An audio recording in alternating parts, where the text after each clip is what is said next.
Good morning, students. Today I am going to study your second class of real number. कल आप लोगों ने real number के कुछ क्वेश्चन सॉल्व किए थे, उसको आगे बढ़ाते हुए अगला क्वेश्चन आप जैसा कि देख रहे हैं बोर्ड पे लिखा हुआ है। आज का ये पहला क्वेश्चन और इसके बाद का जो नेक्स्ट है वो आपके टेस्ट एग्जामिनेशन के पॉइंट ऑफ व्यू से मोस्ट इम्पॉर्टेंट क्वेश्चन है। तो आप एक बार फिर से देखिए। Use Euclid's division lemma to show that square of any positive integer is either of the form of 3m or 3m plus 1 for some integer m। पढ़ने से पता चल गया होगा यूक्लिड्स डिवीजन लेमा का आपको यूज करना है, उसी का एप्लीकेशन है। यहाँ भी आप देख रहे हो कि m का कोफिशिएंट 3 है, यहाँ भी m का कोफिशिएंट 3 है।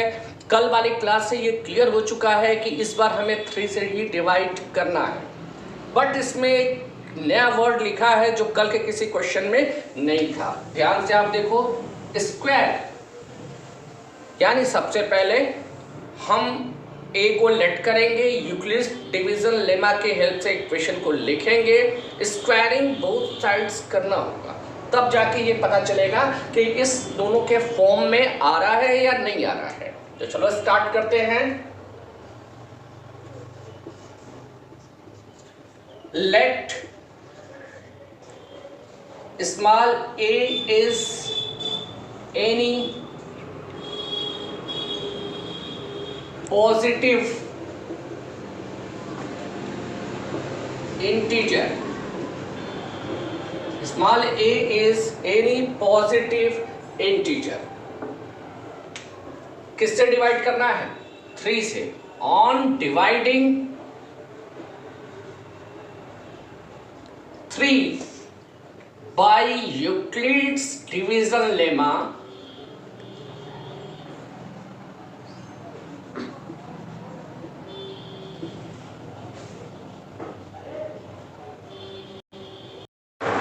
a is equal to 3 cube plus r, where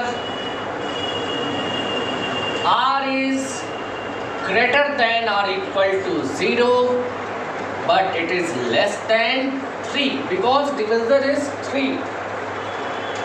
आप देख रहे हो, बता चुके हैं कि स्क्वायर करना होगा, स्क्वायरिंग बोथ साइड्स।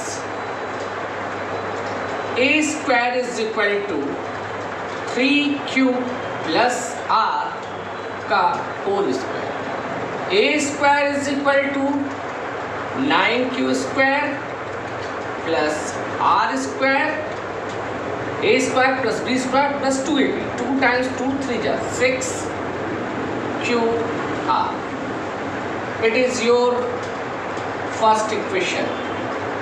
पिछले क्वेश्चंस में हमारा पहला क्वेश्चन यहाँ बन रहा था, बट ये क्वेश्चन स्क्वायर के लिए है, इसलिए पहले स्क्वायरिंग बोथ साइड्स करने के बाद हमारा क्वेश्चन बनेगा। What is possible values of r? r is equal to 0, r is equal to 1, r is equal to 2। क्यों? r 0 के बराबर है या 0 से बड़ा है, लेकिन 3 से क्या है? छोटा। तो 3 वैल्यूज होंगी, इसका मतलब 3 इक्वेशन बनेंगे। पहला केस, 3 केसेस होंगे। केस नंबर फर्स्ट, व्हेन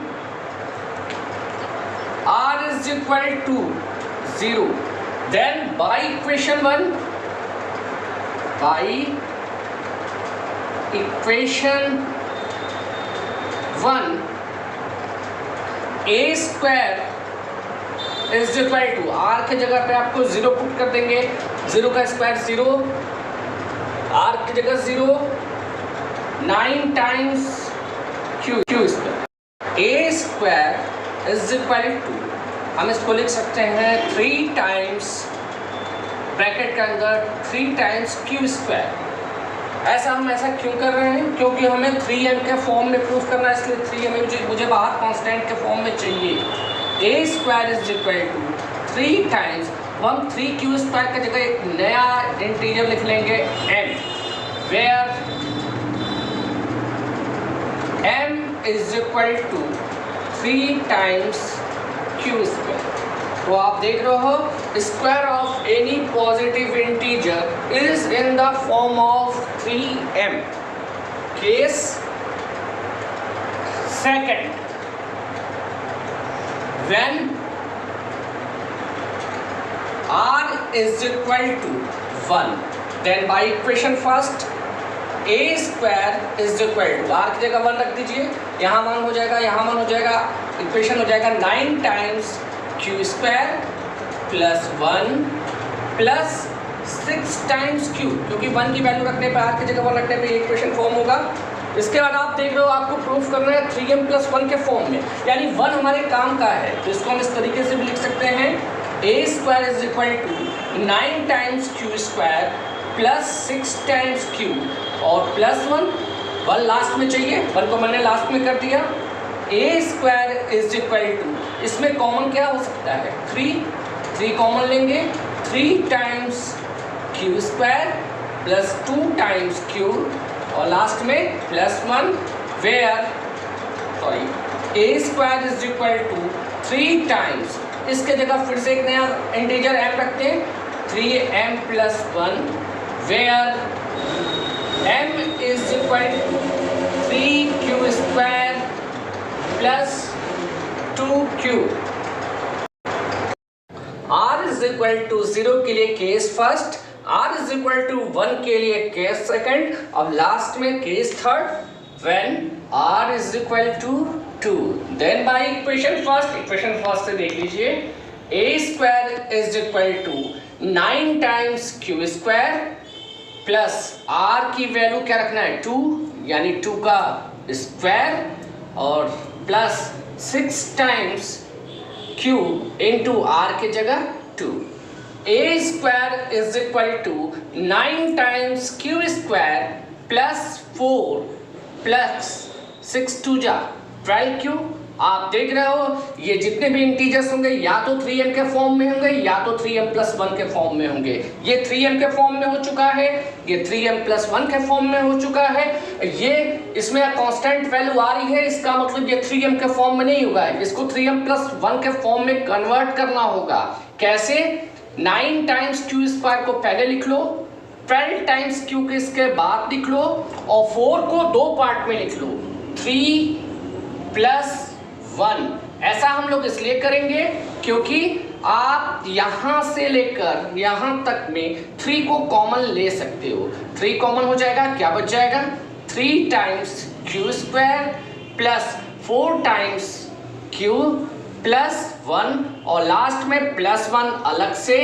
अब आप इसको लिख सकते हो a square is equal to 3 times m plus 1। यहाँ पे m की वैल्यू क्या है, यहाँ पे आपकी m की वैल्यू है 3 times q square plus 4 times q plus 1। इस तरीके से पहला केस ये शो कर रहा है कि square of any number 3m के फॉर्म में है, दूसरा केस ये शो कर रहा है कि square of any positive integer is in the form of 3m plus 1, और थर्ड केस ये शो कर रहा है कि square of any positive integer is also in the form of 3m plus 1। इस तरीके से ये क्वेश्चन कंप्लीट हो गया। Using Euclid's division lemma to show that cube of any positive is either of the form of 9q or 9q plus 1 or 9q plus 8 for some integer q। देखने से आपको लगेगा कि पिछले क्वेश्चन से सिर्फ एक ही डिफरेंस आपको दिखाई देगा q, लेकिन इसमें एक नई डिफरेंस है। दूसरा डिफरेंस है आप q का जो कोफिशिएंट देख रहे हो 9 देख रहे हो। आपके दिमाग में आ रहा होगा कि चलो इस क्वेश्चन में यूक्लिड्स डिवीजन लेमा से लिखने के बाद हमें 9 से डिवाइड करना है। हम 9 से डिवाइड करके क्वेश्चन सॉल्व कर सकते हैं, लेकिन वो बहुत ज़्यादा लेंथी हो जाएगा क्योंकि पॉसिबल वैल्यू 0 से स्टार्ट होकर 8 तक होगी और 8 केसेस बनेंगे। फिर तीसरा डिफरेंस, पिछले क्वेश्चन में ये इस जगह पर आपने n देखा होगा जहाँ पे q लिखा हुआ है, तो आप यूक्लिड्स डिवीजन लेमा में q का मतलब कोसेंट समझते हो, लेकिन जब कभी क्वेश्चन ही q के लिए सॉल्व करना हो तो यूक्लिड्स डिवीजन लेमा को लिखते समय q की जगह कोई दूसरा कांस्टेंट लेकर इसको स्टार्ट किया जा सकता है। तो सबसे पहले let a is any positive integer, सभी को याद हो गया होगा। अब ऑन डिवाइडिंग किससे हम डिवाइड करें? आप यदि 9 से डिवाइड करोगे क्वेश्चन बहुत ज़्यादा लेंदी, बड़ा 8 केसेस सॉल्व करना होगा। तो आप जानते हो कि 9 का मल्टीपल 3 भी होता है। जब ये क्वेश्चन 9 के लिए है तो आप इसको 3 के लिए करके लेकर सॉल्व कर सकते हो। On dividing by 3 by Euclid's division lemma, by Euclid's division lemma a is equal to 3, cube की जगह क्वेश्चन लिखना है, लेकिन यह क्वेश्चन क्यूब के लिए प्रूफ करना है तो क्यूब की जगह हम m लिख दे रहे हैं, 3m plus r, where r is greater than or equal to 0 but less than 3 लेने की वजह से सिर्फ हमें 0 1 2 3। इसके बाद क्यूब वाले क्वेश्चन के लिए क्या, cubic both sides, a cube is equal to 3m plus r का होल क्यूब। जिसको a प्लस बी का होल क्यूब का फॉर्मूला याद होगा वो आसानी से लिख लेगा, जिसको नहीं याद होगा उसको प्रॉब्लम यहाँ होगी। a प्लस बी का होल क्यूब, a का होल क्यूब प्लस b का whole cube plus 3 times a square b plus 3 times a into b square. a cube is equal to 3 3 जा 9 3 जा 27 m cube plus r cube, यहाँ 3 का square 9 9 3 जा 27 m square r plus 3 3 जा 9 m r square. ये आपका हो गया इक्वेशन नंबर फर्स्ट। जैसे ही क्यूबिक बोथ साइड किया इक्वेशन नंबर फर्स्ट बन गया। अब बार बार आपको लिखने की जरूरत नहीं है व्हाट इज पॉसिबल वैल्यूज, आप जानते हो पॉसिबल वैल्यूज 0 1 2 3 केसेस है। आपका शुरू होगा केस फर्स्ट, केस फर्स्ट कब, when r is equal to 0, when r is equal to 0 then by equation first a cube is equal to, r की जगह 0 रखेंगे ये टर्म खत्म हो जाएगा, r की जगह 0 रखेंगे ये भी टर्म नहीं रह जाएगा, r की जगह 0 रखेंगे ये भी टर्म नहीं रह जाएगा। a cube is equal to 27 m cube। आपको किस फॉर्म में लाना था, 9 टाइम्स 9 आना चाहिए, तो आप इसमें 9 यदि बाहर निकाल दोगे तो ब्रैकेट के अंदर बच जाएगा 9 3 जा 27, अंदर बच जाएगा 3 टाइम्स m क्यूब, या 9 3m क्यूब के जगह हम नया कांस्टेंट q ले लेंगे और where q is equal to 3 times m cube. Case first is complete. Second, when r is equal to 1, r is equal to 1 put करिएगा, क्या मिलेगा, a cube is equal to 27 m cube plus r के जगह 1 रखेंगे, 1 का cube 1, यहाँ r के जगह 1 रखेंगे 27 m स्क्वायर, और यहाँ r के जगह रखेंगे 1 का स्क्वायर 1 यानी 9 टाइम्स m। आप देख रहे हो कि इसमें प्लस 1 आ रहा है और आपको 9 क्यूब के बाद 9 क्यूब प्लस 1 के फॉर्म में प्रूफ करना है। प्लस 1 हमारे काम का है, उसको लास्ट में करते हैं। a cube is equal to 27 m cube plus 27 m square plus 9 times m plus 1। अब आप देख रहे हो इन तीनों टर्म में क्या आपको 9 कॉमन दिख रहा है, इसलिए कि आपको किस फॉर्म में लाना है, 9 क्यूब प्लस 1 के फॉर्म में लाना है। a cube is equal to 9 को कॉमन ले लीजिए, 3 times m cube 3 times m square plus 9 और बाहर बच गया प्लस 1, या a cube is equal to 9 times इस पूरे के जगह आप रख सकते हैं q plus 1, where q is equal to 3 times m cube plus 3m square plus 9। तो इस तरह से केस सेकंड भी किस फॉर्म में हो गया, 9 क्यूब प्लस 1 के फॉर्म में हो गया।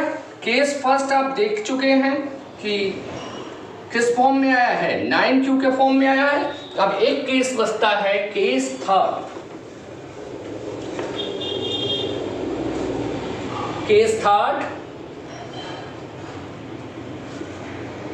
r is equal to 2. Now from equation first, a cube is equal to, r एक जगह 2 रखना है, इस पे कोई इफेक्ट नहीं होगा, 27 times m cube plus r एक जगह 2 रखिएगा, 2 का क्यूब, 2 2 जा 4 2 जा 8 प्लस 27, यहाँ r की जगह 2 रखिएगा, 2 का मल्टीप्लाई 27 से होगा, 27 2 जा 54 m स्क्वायर और लास्ट टर्म प्लस यहाँ r की जगह 2 रखिएगा, 2 का स्क्वायर 4, 4 का 9 से मल्टीप्लाई होगा 36 m। आप देख लो सब में m है, इसमें नहीं है, प्रूफ करने में भी आपको 8 चाहिए, इसको हम लास्ट में कर दें। a cube is equal to 27 m cube plus 54 m square plus 36 m plus 8 हमें चाहिए प्रूफ करने में, बाकी में आपको 9 कॉमन दिख रहा होगा। a cube is equal to 9 को कॉमन ले लीजिए, 3 times m cube 6 times m square 4 times m plus 8 या a cube is equal to 9 times, इस पूरे वैल्यू की जगह हम q लिख सकते हैं, q कोई भी कांस्टेंट है मान लेते हैं इसके इक्वल है, where q is equal to 3 times m cube plus 6 times m square plus 4 times m। तो आप देख रहे हो कि पहला केस 9q के फॉर्म में, दूसरा केस 9q प्लस 1 के फॉर्म में, तीसरा केस 9q प्लस 8 के फॉर्म में। इस तरह से ये क्वेश्चन आपका कंप्लीट हुआ। नेक्स्ट क्वेश्चन आप देख रहे हैं, so that one and only one out of n plus 1 and n plus 2 is divisible by 3 where n is any positive integer। यहाँ अब हमें लेट नहीं करना पड़ेगा, जैसा कि पिछले क्वेश्चंस में हम a को पॉजिटिव इंटीजर लेट करते थे, यहाँ पहले से ही बता दिया कि n हमारा क्या है, पॉजिटिव इंटीजर है और डिविजिबिलिटी किससे करनी है, 3 से। इसका मतलब इस क्वेश्चन को शुरू करेंगे, लिखेंगे on dividing 3 by Euclid's division lemma,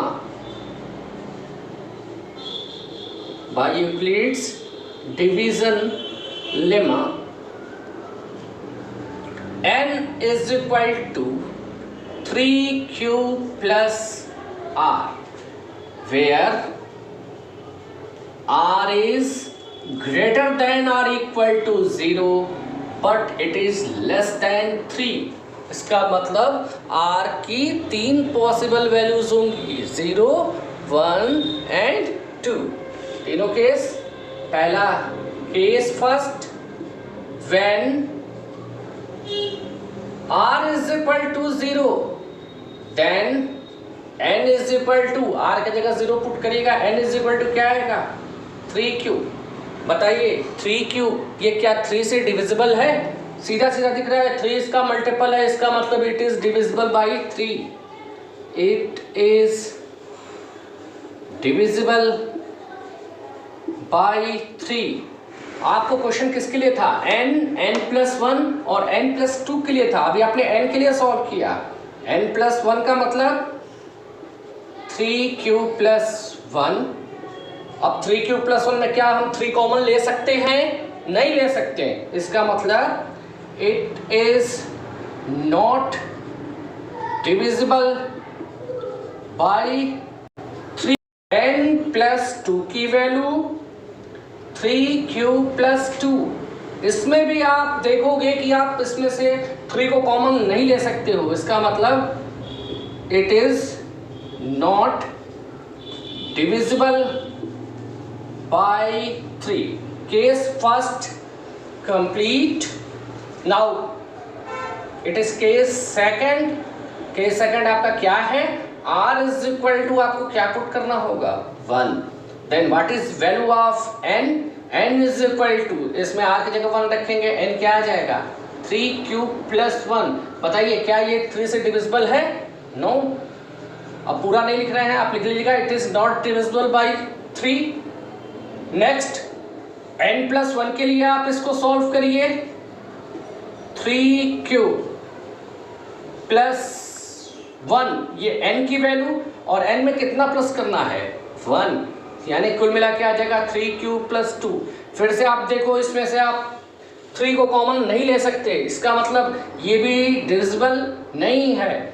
ऐसे ही n प्लस 2 के लिए 3q प्लस 1 में हम कितना ऐड कर देंगे 2 को, क्या आ जाएगा 3q प्लस 3। अब इसमें हम 3 को कॉमन ले सकते हैं, और लेने का मतलब yes it is divisible by 3। इसी तरीके से आप कौन सा case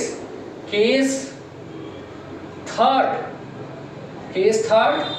r is equal to 2, then n is equal to 3q plus 2, ये डिविजिबल नहीं है 3 का। n प्लस 1 की वैल्यू क्या हो जाएगी 3q प्लस 2 और फिर प्लस 1, यानी 3q plus 3 is common, q plus 1, yes it is divisible by 3।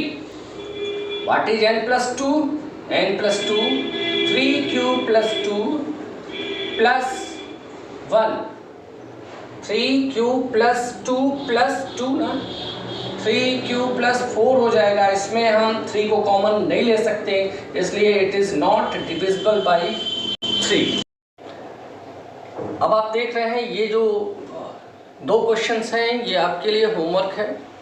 पहला वाला के ठीक पहले मैंने ऐसा ही क्वेश्चन बताया था, उसी के फॉर्म में ही है, और दूसरा वाला थोड़ा सा डिफरेंट है, लेकिन जिन लोगों ने यूक्लिड्स डिवीजन लेमा को समझा है वो कर सकते हैं, जो इसको नहीं आएगा वो ग्रुप में पूछेगा। खैर एक चीज़ और, इस टाइप का जो क्वेश्चन है इसको हम ओरली भी समझ सकते हैं। जैसे कोई पॉजिटिव इंटीजर n है, हम अपने दिमाग में कोई भी पॉजिटिव इंटीजर लेट कर लें, suppose n is equal to 5, मेरे दिमाग में आया, मैंने n को 5 लेट कर लिया, तो यदि n की जगह हम 5 रखेंगे तो बताइए क्या ये 3 से डिविजिबल होगा? नहीं। यदि n की जगह हम 5 रखते हैं तो 5 प्लस 2 7, क्या 7 3 से डिविजिबल होगा? नहीं। यदि n की जगह 5 रखते हैं तो 5 plus 4 9, yes it is divisible by 3। तो आप देख रहे हैं कि n प्लस 2 और n प्लस 4 में से कोई एक ही नंबर 3 से डिविजिबल होगा। ठीक पिछले क्वेश्चन की तरह से ये होमवर्क है, ये करेंगे और इसको भी देखेंगे। इस टाइप का भी क्वेश्चन कराया गया है, आप में से जिसको नहीं आएगा वो पूछेगा। अगला टॉपिक आप देख रहे हैं, हमारा अगला टॉपिक है HCF। पढ़ते आ रहे हैं, आप शुरू से पढ़ते आ रहे हैं, थोड़ा सा हम बेसिक नॉलेज इसको बताएंगे, फिर इसको आगे बढ़ेंगे। इस पर HCF का फुल फॉर्म होता है हाईएस्ट कॉमन फैक्टर। पहले आपको फैक्टर जानना होगा, किसी भी नंबर का फैक्टर सर्टेन होता है, ऐसा नहीं कि अनलिमिटेड है। फॉर एग्जाम्पल हम एक एग्जाम्पल लेके आपको बता रहे हैं, 10 और 15 का आपसे HCF पूछा जाए, 10 और 15 का HCF क्या होता है, तो आप पहले ये बताओ कि 10 के कौन कौन से फैक्टर हो सकते हैं। 10 का फैक्टर 1 सबका फैक्टर होता है, 1 के बाद 2 के बाद 5 और उसके बाद 10। यानी किसी भी नंबर का जब फैक्टर लिखते हैं तो 2 चीज़ कॉमन होती है, एक 1 और वो खुद अपने नंबर का फैक्टर होता है। प्राइम नंबर के लिए, इसीलिए प्राइम नंबर के केवल 2 ही फैक्टर होते हैं, 1 और इटसेल्फ। 15 का फैक्टर 1 3 5 और लास्ट में 50। दोनों के फैक्टर आपने लिख लिया। अब बताइए इनका फैक्टर के बाद देखिए क्या लिखा है, कॉमन फैक्टर।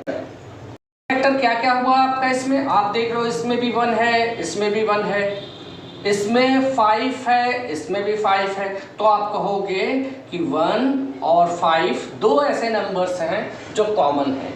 और आपका HCF का मतलब क्या होता है, highest common factor. Common factor तो हो गया, इसमें हाईएस्ट कौन सा है, हाईएस्ट कौन सा है, 1 बड़ा है या 5, हाईएस्ट कॉमन फैक्टर।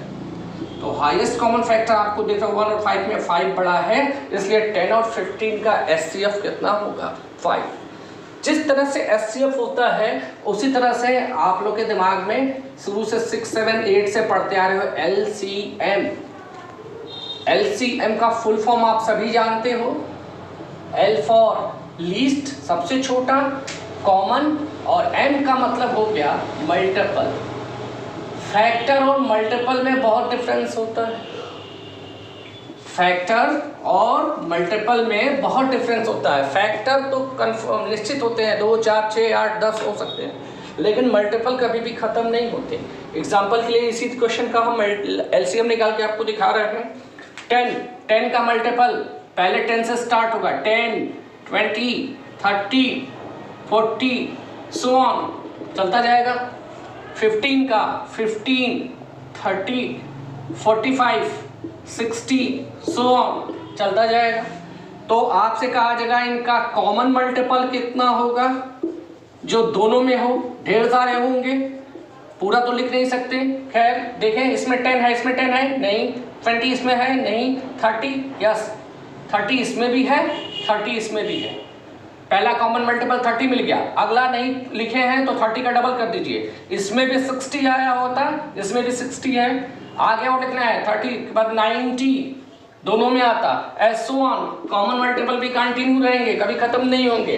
तो आपको क्या लिखना है, लीस्ट एलसीएम लिखना है, लीस्ट कॉमन मल्टीपल। इनमें सबसे छोटा कॉमन मल्टीपल क्या है, 30, इसलिए इन दोनों नंबर का एलसीएम क्या आएगा, 30।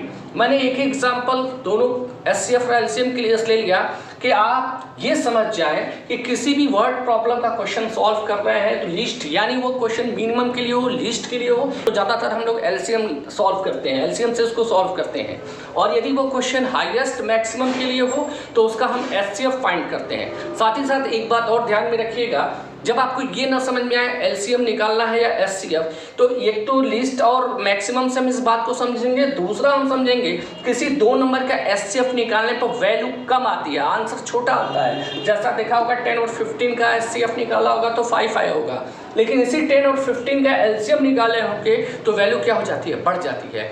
ये इसलिए बताया जा रहा है कि वर्ड प्रॉब्लम के क्वेश्चन में इसी की वजह से आपको हेल्प मिलेगी और आप ऐसे ही इसको आगे क्या करोगे।